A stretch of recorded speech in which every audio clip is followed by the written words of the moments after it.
Sempre que eu marco um gol pelo Manchester City, minha mãe liga pra mim. Assim que a bola balança no fundo da rede, o telefone toca. Não importa se ela tá em casa, no Brasil ou no estádio me assistindo jogar. Ela me liga todas as vezes. Então, eu corro até a bandeirinha do escanteio, coloco a mão no meu ouvido e digo: alô mãe. Quando eu cheguei no City, as pessoas acharam isso muito engraçado e eles viviam me perguntando o que aquilo significava. Tem uma resposta rápida: eu amo minha mãe e ela tá sempre me ligando. E tem a resposta longa, que começa quando eu era ainda menino, com um sonho. É claro que no Brasil existem milhões de meninos com um sonho, mas eu tive sorte, porque no meio do caminho eu pude conhecer alguns super-heróis. Não ria, é verdade. E eu vou provar pra você. Eu cresci num bairro chamado Jardim Peri, na zona norte de São Paulo. E para algumas pessoas que moram lá, a vida é uma luta. Mas eu tive minha mãe, que trabalhava muito duro e garantia sempre a nossa família comida na mesa. Mas, para muitos garotos com os quais eu cresci, era ainda mais difícil. Às vezes, eles só tinham uma única refeição no dia. E era essa que eles recebiam dentro do clube. Para ser sincero, muitos deles nem mesmo apareciam para jogar. Eles só vinham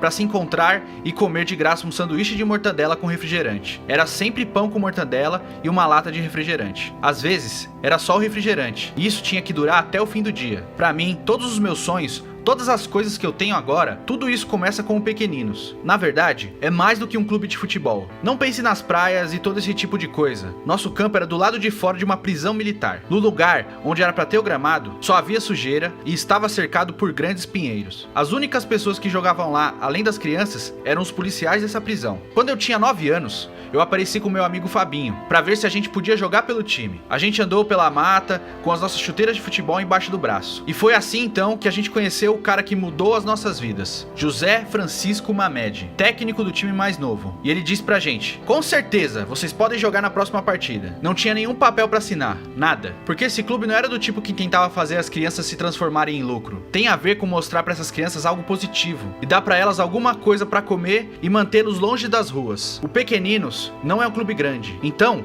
provavelmente você nunca ouviu falar a respeito dele. Mas eu tenho que te dizer, eles fazem milagres por lá. Era engraçado porque o técnico Mamed tinha um velho Fusca branco, devia ser dos anos 70, e ele levava todos os garotos nele. E nós éramos tão pequenos que ele fazia caber 9 ou 10 dentro daquele carro, mais as chuteiras, as bolas, as cestas básicas e todo o resto. Cara, o que esse clube fez por aqueles meninos é incrível. No Brasil, a gente tem um nome para essas pessoas como o Mamed: heróis desconhecidos. E foi isso que ele representou para muitos garotos. Ele e os outros técnicos do Pequeninos. Eles deram pra gente uma chance na vida. Pra mim, o amor pela bola era tudo. O treino pelo Pequeninos acontecia somente 2 vezes por semana. Então, se eu não tava lá, eu tava jogando pelas ruas do Jardim Peri. Às vezes, eu ficava jogando bola com os meus amigos até meia-noite. Depois, a gente ficava na rua conversando sobre as meninas e tirando um com a cara do outro até as 2 da manhã. Em casa, não tinha muita coisa pra fazer. Meu pai deixou a família logo depois que eu nasci. Então, minha mãe trabalhava todo santo dia pra sustentar eu e os meus irmãos. Ela era faxineira na cidade. E quando ela voltava pra casa no fim do dia, ela tinha que dividir a cama comigo e com os meus irmãos. Alguns garotos têm videogame. Eu tinha a bola e a minha imaginação. E foi legal, porque eu tive uma infância de verdade. Havia esses grandes torneios de futebol em que cada rua tinha um time. E o troféu era uma garrafa de refrigerante. Cara, era uma guerra por aquele refrigerante. É tudo que você tem, sabe? Na real, aquilo era mais importante pra gente do que uma Libertadores. Se você ganhou o título, você dividia a garrafa com seus amigos. E era diferente de tudo o que você já provou antes. Todo mundo podia dar um gole e passar pra frente. O troféu de refrigerante é 10 vezes melhor que a champanhe. 10 vezes melhor. Quando eu tinha 13 anos, aconteceu uma coisa que realmente me marcou. Nosso time, Pequeninos, entrou num campeonato importante em São Paulo. E cara, a gente era bom. Nos jogos das primeiras rodadas, a gente venceu clubes maiores por 12 ou 13 gols. Mas quando chegamos na final, a gente tinha pela frente a Portuguesa de Desportos, que é um clube profissional. A única razão pela qual clubes grandes entravam no campeonato é que eles podiam selecionar os jogadores dos times menores. E você sabe, é como nos filmes. A gente era o time pequeno que jogava do lado de fora da prisão. E eles eram do clube profissional, com equipamento e todo o resto. Mas os meus amigos e eu falamos assim: a gente vai ter que ganhar essa, cara. Deixa com a gente. Então, veio uma tempestade. Um dia antes do jogo, choveu tão forte que quando amanheceu, as pessoas estavam falando que talvez tinham que cancelar a partida. Na hora que demos o pontapé inicial, o campo todo era só lama, e esse dia foi louco. A gente começou a correr e caía pelo campo. Ninguém do nosso time conseguia ficar em pé, mas, de alguma maneira, os jogadores da Portuguesa estavam bem, e eles ficavam em pé. É porque eles tinham chuteiras de trava de metal, aquelas que você pode usar na chuva. As nossas chuteiras eram daquelas mais baratas, com travas de borracha, e elas estavam todas gastas. A gente não tinha dinheiro para comprar chuteiras mais caras. E eu me lembro, naquele momento, de pensar algo do tipo: isso não é justo, mas deixa quieto, a vida continua. Mesmo assim, a gente deu a vida pra vencer aquele jogo, mas acabamos perdendo por 4-2. Eu nunca vou me esquecer de ver a Portuguesa comemorando com um troféu. Foi uma lição muito boa pra mim. Futebol é como tudo na vida, não é justo. Então, você tem que dar um jeito, mesmo não parecendo justo. Foi uma lição perfeita, porque os próximos anos da minha vida seriam muito mais difíceis. No Brasil, se você tem o sonho de se tornar um jogador de futebol, você geralmente está na academia de um grande clube aos 12 ou 13 anos. Mas, por alguma razão, as coisas não estavam funcionando bem pra mim. Eu fiz um teste no São Paulo, e eles gostaram de mim. Mas então, eles me disseram que não poderiam me oferecer um quarto na academia do clube, que era muito longe da minha casa. Se eu fosse de ônibus pra lá todos os dias, eu teria que largar a minha escola. E minha mãe, certamente não ia aceitar isso. Ela era totalmente a favor da escola. Eu devo tudo pra minha mãe, principalmente nessa fase da minha vida. Porque muitos garotos no Brasil, quando são de origem mais humilde, têm que começar a trabalhar quando fazem 14 anos pra ajudar a família. Não dá pra só jogar futebol, tem que ir pra escola e trabalhar ao mesmo tempo. Então, o sonho deles morre nesse momento. Mas minha mãe, cara, ela acreditou em mim. Seja qual for a razão, ela acreditou. Ela falou pra eu continuar, não importa o que eu tivesse que fazer. Então, aos 13 anos, eu comecei a jogar com os caras mais velhos da várzea. Ok, todos em São Paulo sabem do que eu tô falando agora. E provavelmente já vão começar a rir. Mas pra todos aqueles que não sabem do que eu tô falando, eu vou explicar. A várzea é como basquete de rua nos Estados Unidos. Ou como uma liga semi-profissional de futebol na Europa. Os campos são todos esburacados e você joga contra os marmanjos. Os caras casca grossa. A várzea é conhecida por ser de extremo contato físico. Tinha muita coisa pesada acontecendo no campo. Eu nunca vou me esquecer de um momento. A gente estava jogando uma partida importante contra um time grande. Eles sempre tiveram uma das melhores equipes de várzea da cidade. Mas eles estavam fora da liga por alguns anos por causa de algo que fizeram depois de um jogo. E eu não quero entrar em detalhes porque provavelmente tem criança lendo isso aqui. Então, esse era o primeiro ano deles de volta à liga. E eles estavam jogando contra a gente. Uma partida para classificar para um campeonato ainda maior. E eu me lembro de todos os jogadores deles olhando pra mim antes do jogo e falando: que esse moleque? É sério isso? Esse pivete? E era sério, cara. Com 4 minutos de jogo, eu driblei o melhor zagueiro do time deles e marquei um gol. E eu me lembro de todos eles olhando pra mim, tipo: beleza, moleque, a gente vai fazer da sua vida um inferno. Foi a partir daí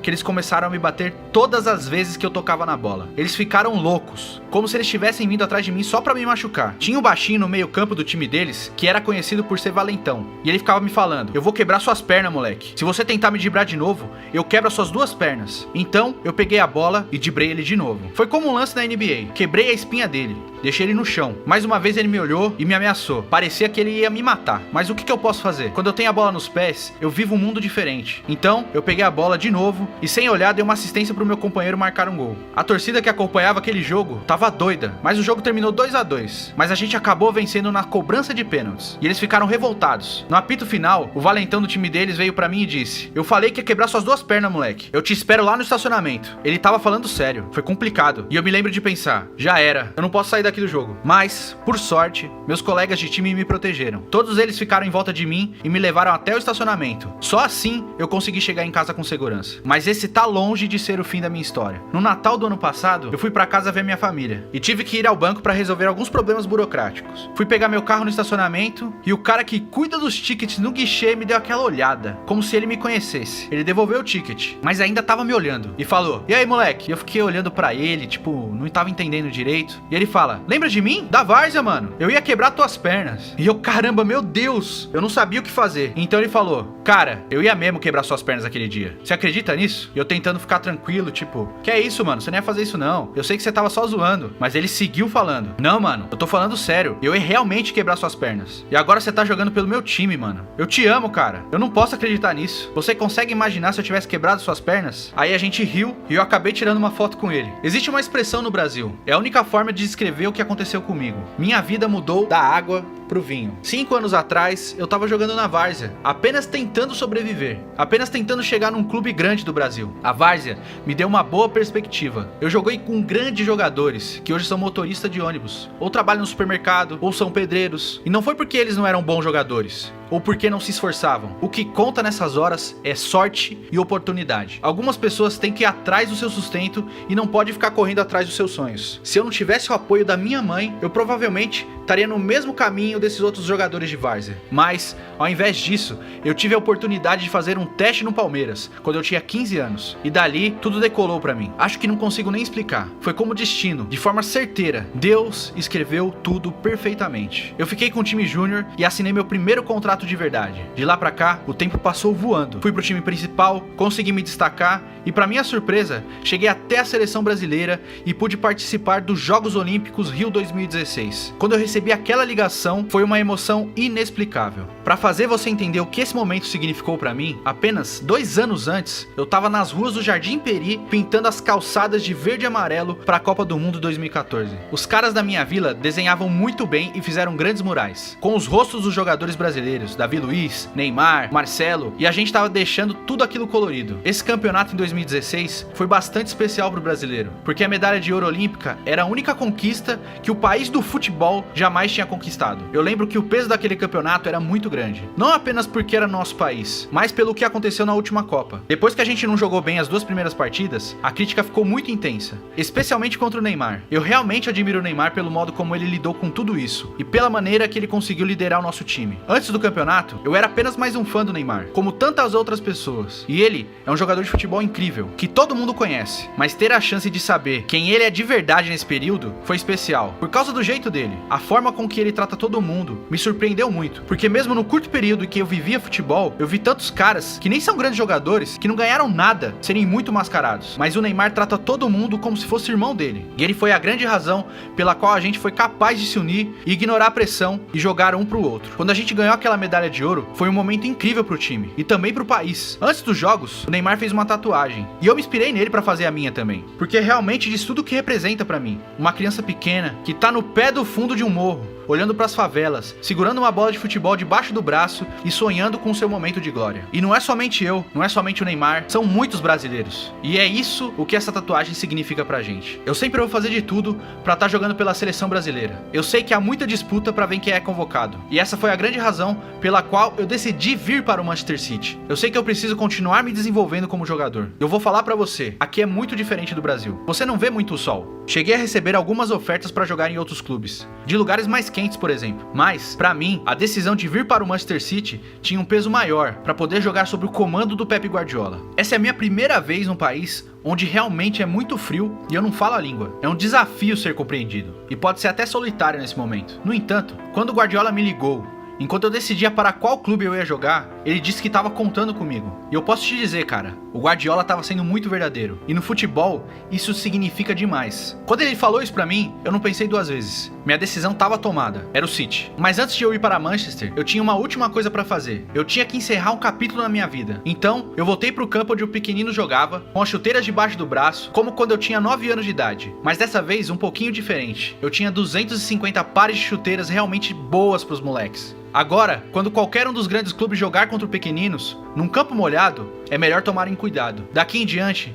não tem mais essa desculpa, sabe? Eu não vou mentir. Quando eu vim pro Manchester City pela primeira vez, eu me senti perdido. Minha mãe tava indo e vindo da Inglaterra pro Brasil. Era extremamente difícil ficar longe dela, porque ela é tudo na minha vida. Ela foi ao mesmo tempo pai e mãe pra mim quando eu tava crescendo. Eu me lembro que quando eu tava jogando pelo pequeninos, eu vi algumas crianças depois dos jogos com seus pais. E eu tava sozinho. Aquilo foi pesado demais pra mim. Me marcou. Mas agora, quando alguém pergunta do meu pai, eu digo que minha mãe é meu pai. Ela fez tudo por mim e pelos meus irmãos. Ela foi outra heroína desconhecida. Quando eu faço gol, mesmo quando ela não tá no estádio, eu pego o telefone e falo com ela. Quando a gente era criança, a minha mãe ficava ligando o tempo todo pra descobrir onde é que eu tava. E se eu não atendesse, ela começava a ligar pra todos os meus amigos. Era apenas uma piada entre a gente. Alô, mãe? Quando eu pego o telefone, é em homenagem à minha mãe e à nossa luta. Mas também em homenagem aos meus amigos e à minha família. E também ao técnico Mamed e a todas as pessoas no Brasil que me ajudaram a chegar até aqui. Eu sempre fui um sonhador. Mas mesmo nos meus melhores sonhos, eu não pensei que estaria vivendo o que estou vivendo hoje. Sei que existem muitos garotos que vão pintar as ruas, que não jogam por um grande clube e que as pessoas têm dito que eles não vão chegar lá.